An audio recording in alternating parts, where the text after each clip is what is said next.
e Vitor Batista. Muito boa tarde, obrigado por estarem aqui. Em continuação, deixe-me perguntar, depois de todo este processo, como é que sai Cavaco Silva? Tem tido aqui um falhanço na proposta que fez, ou sai como um presidente que fez tudo o que estava ao seu alcance? Eu não gostava de classificar como falhanços nada do que se passou até agora, por uma razão simples. O Sr. Presidente da República entendeu, numa fase em que o Sr. Primeiro-Ministro apresentou um novo governo, aliás, que foi público, entendeu fazer aqui um compasso de espera e dizer, não é rejeitar o novo governo, não foi isso, aliás, como muita gente gosta de fazer passar isso, não foi isso que aconteceu. Entendeu que era o momento de, pelo menos os três partidos que assinaram o memorando, se voltarem a sentar à mesa e tentarem ter pontos de convergência, numa altura que é fundamental, que é a altura provavelmente mais difícil deste último ano, no período de ajustamento. E depois sempre também avistando como é que depois nós saímos deste período de ajustamento. E entendeu fazer esta solução, estes quase 20 dias de, por assim dizer, de alguma indefinição política nacional, e deu a palavra aos três partidos, aos três maiores partidos atuais do panorama nacional, dizendo, olha, os senhores têm agora têm uma semana para tentarem chegar a pontos de conferência que são tão necessários a este país, como é evidente. Mas o Presidente não poderia ter feito o discurso que fez ontem, digamos, e assumir ao mesmo tempo que era necessário esse acordo entre os três partidos, deixando de certa forma clarificada a situação. Porque foram 2 semanas em que ninguém sabia muito bem o que é que... Precisamente por isso, o Sr. Presidente da República não delimitou o espaço, ou seja, para que todos os partidos, de forma quase espontânea e aberta, que participassem nestas conversações. Se ele limitasse ou se tratasse o espaço, provavelmente o Partido Socialista não estaria, ou alguns dos outros partidos não estariam também nas reuniões. E agora vamos só analisar o que é que também aconteceu durante esta semana nas negociações. Se não estou em erro, foram 9 rondas de negociações, 6 dias seguidos de negociações, e eu também não gosto, depois deste atirar de culpas, passa a culpa, passa a bola para um lado, passa a bola para o outro. O que eu só acho estranho é que um Partido Socialista que se afirma como alternativa a este governo não tenha, pelo menos, encontrado, ou tenha dito, ou tenha expressado que conseguiu arranjar 6 ou 7 ou 8 pontos de convergência com este governo e com esta coligação que eu suporto. E é isso que eu acho que todos os portugueses acham estranho. Depois também percebemos, e agora analisando aquilo que foram as propostas de cada partido, percebemos que o PSD e o CDS cederam em grande linha, até na questão das eleições antecipadas. Foi uma das novidades a meio das negociações, que o PSD cederia também, com contrapartida natural, de que o programa de ajustamento se concluísse em 2014 e que também, para além disso, não comprometesse o Orçamento do Estado de 2015 e que houvesse uma base sólida de linhas quanto ao déficit, quanto a tudo. E outra novidade terá ficado se em maio.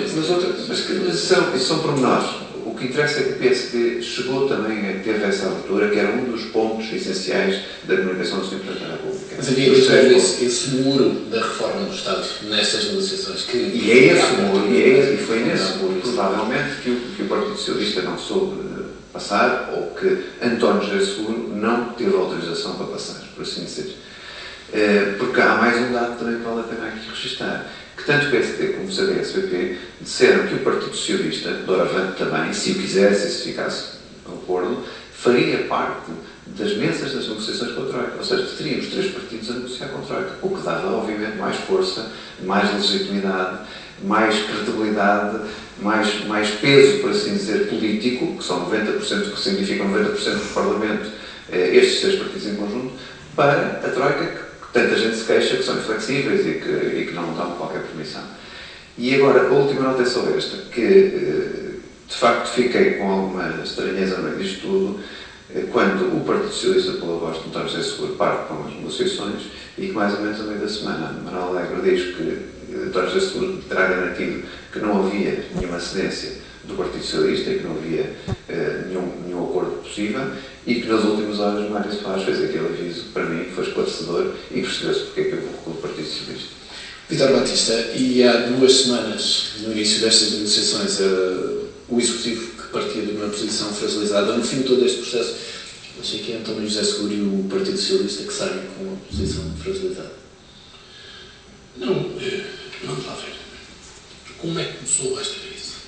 Esta crise política é uma crise que nasce no seio do governo, com a demissão do Ministro dos Negócios Estrangeiros e do Ministro de Estado simultaneamente.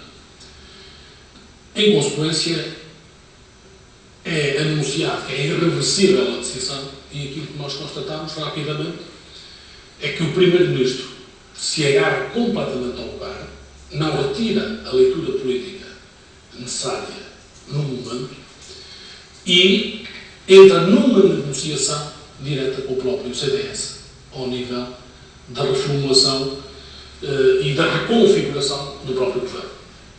Anuncia nessa negociação que era clara um vice-primeiro-ministro, Paulo Portas, e portanto a crise política que nasce no seio do governo relaciona-se exclusivamente com uma questão de distribuição de lugares e de posicionamento do próprio CDS.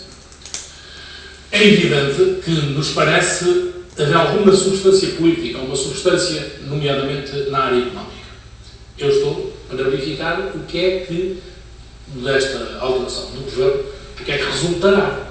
Portanto, a crise política é centrada em questões meramente estratégicas de um partido que começa no CDS, ao qual responde o PSD com a chamada negociação de Massilia. O país estava completamente de lado. Nesse momento, esqueceram-se da importância do país. A intervenção do Sr. Presidente da República, a meu ver, foi no sentido de chamar a atenção que o país existe e tem que ser governado.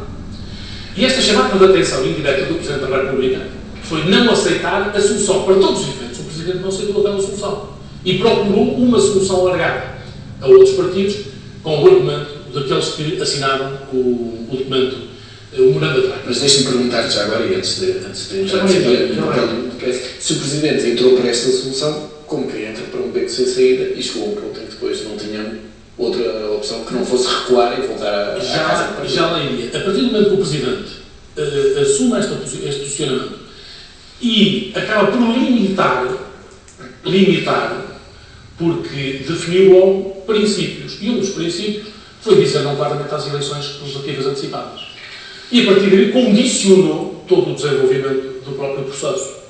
Porque o Presidente, por um lado, não está com a solução, claramente não está com a solução, procura uma outra solução, uma outra configuração, mas simultaneamente as eleições antecipadas não, porque prejudica o país na sua própria leitura, não é minha, mas na sua própria leitura. Porque eu acho que havia condições e tempo suficiente para aprovar o orçamento e entrar em funcionamento no início do ano. Bom, não foi esse o entendimento do Presidente da República. Passam à fase das negociações. E ao passar à fase das negociações, aqui é um outro momento. Há, pela parte do Partido Socialista, uma disponibilidade imediata em dialogar sobre esta matéria. E a posição do Partido Socialista é uma posição que, a meu ver, aceita o desafio do Presidente da República. Ou o Partido Socialista, nesse momento, diria absolutamente que não. Eu julgo que não deveria ter feito, e por isso estou de acordo com a aceitabilidade do secretário do PS nesse posicionamento, porque de outra forma também não se compreenderia, porque o PS subscreveu claramente o memorando da Troika e recordo o primeiro PEC 1, o PEC 2, no tempo em que o atual Primeiro-Ministro estava na oposição e que também acabou por ser chamado com então o Primeiro-Ministro José Sócrates e acabou por colaborar no PEC 1 e no PEC 2. Portanto, tenho ainda essa memória presente. Portanto, o PS respondeu bem, estar presente. Podia ter dito logo que não, porque decorreram 2 anos, e o PS tinha um bom argumento forte. Tendo decorrido 2 anos, e o Governo, com maioria absoluta, estava no Parlamento, que não ouviu o Partido Socialista. O Partido Socialista tinha legitimidade imediata para dizer, não senhor, nós não aceitamos qualquer solução que passe por nós. Nós, ao fim de 2 anos, quando as coisas estão a correr mal, quando nós avisamos sucessivamente que iam correr mal, agora é que nos veio pedir a colaboração, é que nos veio ouvir. E essa é uma estratégia. Era uma estratégia. Esta seria uma estratégia adequada, porventura adequada do Partido Socialista. Não foi esse o sentido do Secretário-Geral. E aqui sublinha o sentido de responsabilidade do Secretário-Geral. Aceitou o desafio do Presidente da República. E, portanto, aceitou e parte para a mesa das negociações. Eu julgo que as mesas das negociações não decorreram da melhor forma. E não decorreram da melhor forma porque, por aquilo que vem vindo a público, e sucessivamente pela voz também do que está pelo PS, não se pode ter discursos, num dia, 2 discursos, quando estão numa mesa de negociações. Julgo que foi um mau caminho, a meu ver. E isto, na minha interpretação, representa uma outra questão. O PSD e o CDS nunca estiveram interessados em qualquer acordo. Porque sabem que têm uma maioria estável na Assembleia. E mais do que isso, tinham logo na comunicação do Sr. Presidente da República a garantia de que não existiriam eleições antecipadas. Portanto, o PSD e o CDS ficaram imediatamente na certeza de que tudo poderiam construir, dispensando, de certa forma, o próprio Partido Socialista. E, portanto, ao contrário do que se pretende dizer, que o PS não quis participar e não quis colaborar, é exatamente o contrário. O PS apenas disse aquilo que para mim é óbvio, e que todos dizem é óbvio. Há áreas em que o Partido Socialista, há muito que dizer, que são intocáveis. O Partido Socialista defende claramente não à redução mais de pensões, defende uma nova política de rendimentos e preços. Enfim, defende aqui algumas questões que são questões de substância. São questões de substância. E, portanto, num quadro desta natureza, o que me parece óbvio é que o CDS e o PSD não lhes interessava. E não lhes interessava porque tinham a garantia de não eleições antecipadas e, se partissem até ao final das negociações, as eleições seriam, que era um dos condicionamentos, seriam em junho de 2014, coisa que o PSD e o CDS, de forma alguma, o desejam. Portanto, o Sr. Presidente da República pode ter partido com uma boa vontade neste processo. Quem esteve, desde sempre, neste processo, meramente com cálculo, e com cálculos de mercearia, de distribuição de lugares, esquecendo o país. Porque esta crise tem uma origem. E a origem é no interior do governo, é no interior da coligação. Portanto, esses são os responsáveis. E, como tal, querem permanecer no governo. E aqui levanta uma outra questão. Ao contrário do que se pensa, e que o Sr. Presidente da República também interpretou, eu anunciei aqui, era a minha leitura, antecipada que este governo já estaria a prazo, não tão rápido quanto aquilo que chegou a suceder. Chegou a suceder. E agora, adiante de outra coisa. O problema vai surgir de novo em outubro, com o novo orçamento. E aqui as coisas têm que ficar clarificadas. Os argumentos do CDS eram argumentos de circunstância. E não correspondem absolutamente nada à substância do que vem dizer. E portanto, dizem uma coisa, fazem outra, ou então vamos chegar ao ponto, em outubro, no orçamento, como é que o CDS se pode assumir uma aprovação do orçamento, quando ele vai garantidamente inserir questões de natureza que o próprio CDS disse que nunca subscreveria. Deixem-me pegar precisamente nesses argumentos para passar a palavra também à declaração. Perguntar-lhe na declaração, até porque ontem o Presidente também dizia que mais cedo ou mais tarde terá de surgir aqui um acordo. Acha que esse acordo terá de ser pressionado pela própria Troika, eventualmente, para esse orçamento? Vai depender muito da maturidade do Partido Socialista na altura. Eu tenho também essa certeza quase absoluta de que, mais cedo do que tarde, o Partido Socialista, o PSD e o CDS-PP têm que se sentar à mesa para ter pontos de convergência comuns.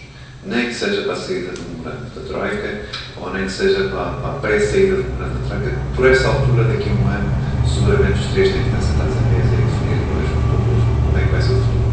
Porque é insustentável que o país viva num limbo destes do ponto de vista de clarificação política. Porque veja uma coisa, mesmo as medidas que o Partido Socialista apresentou, naquelas que propunha, aumentaram a regra geral de despesa e reduziam a receita. É isso que acontecia.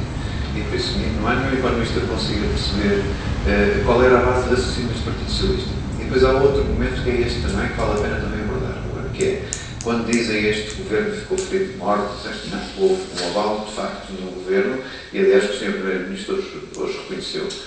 Mas, passadas estas águas turbulentas, só para dar um exemplo, os juros da dívida pública voltaram aos níveis antes desta própria crise. Sinal que este governo tem credibilidade externa, por isso as pessoas interpretaram, sim senhor, que este governo tem a sua credibilidade, continua com o seu programa, continua a querer fazer o programa de ajustamento que lhe é conferido e que nos foi pedido, e por isso a confiança de quem nos empresta dinheiro continua neste governo. Por isso não houve aqui... Mas o lado do Presidente da República ficou manifesta essa confiança ontem. Primeiro dizer-te que a alternativa é quase... Sim, é o que resta.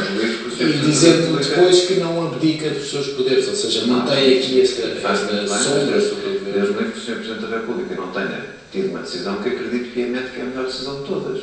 Nos 3 cenários possíveis, ou nos cenários possíveis que se puseram em cima da mesa há uns dias atrás. E por isso não acredito que o Sr. Presidente da República não tenha ponderado tudo isso e que não tenha as tais garantias que o Vítor Batista aqui levantava, da questão do Orçamento do Estado, da questão dos cortes na função pública. Eu tenho quase a certeza que o Sr. Presidente da República deve ter acautelado também tudo isso, a dizer que também há garantias por parte desta coligação que tudo aquilo que é preciso ser feito, que seja feito. Vítor Batista, e ontem o Presidente, ao falar, podia ter também insistido no tema das eleições em 2014? Ou já não fazia sentido nesta altura o Presidente manter essa meta? Não faria sentido, porque isso era colocar um governo a prazo. Um governo que não resultava de nenhum acordo e, portanto, seria um governo a uns meses, faria muito pouco sentido politicamente e a solução era uma solução que era óbvia a partir do momento que recusou a possibilidade de eleições antecipadas. Eu julgo que o Presidente da República também, porque se tivesse colocado eleições antecipadas, teria havido tempo suficiente para haver eleições e haver um orçamento para 2014 a tempo. E viria uma nova equipa, uma nova força e uma nova esperança, julgo que deveria ter sido esse o caminho. Mas não foi essa a opção do Sr. Presidente da República. E ao não ter sido essa a opção do Sr. Presidente da República, o Sr. Presidente da República também tem agora uma quota de responsabilidade por tudo. E quota de responsabilidade direta. Já não indiretamente, direta. Porque o Sr. Presidente da República, garantidamente, ao viabilizar a continuidade deste governo, já garantiu a aprovação do Orçamento de Estado para o ano 2014. E é esta parte que eu quero ver. Até que ponto o CDS, aquilo que recusou perentoriamente, agora irá ou não aceitar, obviamente, depois desta negociação. E é esse o momento em que do qual poderá resultar a leitura adequada de todos os acontecimentos dos últimos 20 dias. Porque há um resultado óbvio. Daqui resultou um maior peso do CDS no governo. Se não há menor dúvida sobre isso. Há uma perda de peso do PSD e um ganho de peso significativo do CDS no governo. E por outro lado, não, isso é uma coisa que é óbvia. O Paulo Portas passa a vice-primeiro-ministro, Paulo Portas passa a vice-primeiro-ministro, ou seja, vai ter o Ministério da Economia, coisa que deve indicar publicamente sem nenhuma reserva. Portanto, isso iremos ver se é assim ou não. Agora, a questão que me parece também interessante e que eu penso que o Sr. Presidente da República tem plena consciência do que está a acontecer no país é que a situação é mais grave do que aparentemente pode parecer.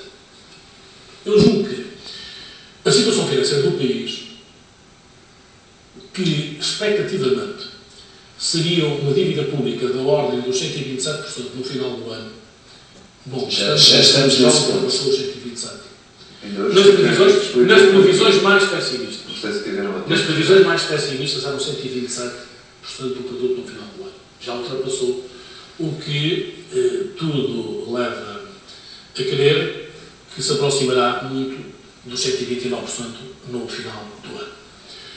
Se nós olharmos para esta evolução da dívida pública e considerarmos que no início deste governo ela rondaria os 103% do produto, nós temos um crescimento da dívida pública em 2 anos e meio de 123 a cerca de 129. De 103 para 129. Havendo aqui o impacto dos empréstimos que foram concedidos no âmbito deste momento. Há um impacto na dívida. Não foi para substituir a dívida. Não foi para substituir. O que está aqui em causa é o aumento da dívida. Mas a dívida é o aumento da dívida. A parte que resulta também desses empréstimos. Não, é do empréstimo. Seria excelente que esses empréstimos fossem para pagar os anteriores. Não havia aumento líquido da dívida. Mas não, há aumento líquido da dívida. O que está aqui em causa, a passagem de 103 para 127, relaciona-se diretamente com o aumento líquido da dívida. E qualquer outro produto também. Mas sabe quanto é que representa? Quando não há dados com a economia, os dados crescem, 123 para 129 a porcentagem de são desemprego aumenta 26%. automaticamente enquanto não houver crescimento Quero económico. ouvir? Talvez seja Eu ouço, mas 103 para Estamos quase a terminar. 129 são 26%. O que significa que em 2 anos e meio a média da dívida pública sobe na ordem de 12% ao ano. Ora, se sobe, agora para o produto atual, se sobe em cerca de 12% ao ano, para um produto de 161 mil milhões, sabe quanto é que isso vai? Sabe quanto é que é? E quanto é que foi Para desembolsado? dizer que a dívida pública, Chegamos lá ao desde que este governo está no governo, aumenta a uma média superior a 16,5 mil milhões ao ano. Porque não é conversa. Ora, e isto é que é preocupante, o que leva a uma outra questão. A situação é claramente delicada. É claramente delicada. Temos E leva que à situação de um segundo resgate, que me parece estar a caminho. E E esse segundo resgate, se estiver a caminho, a responsabilidade é exclusiva deste governo e não de outro qualquer governo, é exclusiva deste governo e o Presidente da República não pode continuar, evidentemente, a ignorar uma realidade dessa natureza. E esse é um tema que vai certamente continuar presente nas próximas semanas e regressaremos certamente a esse debate.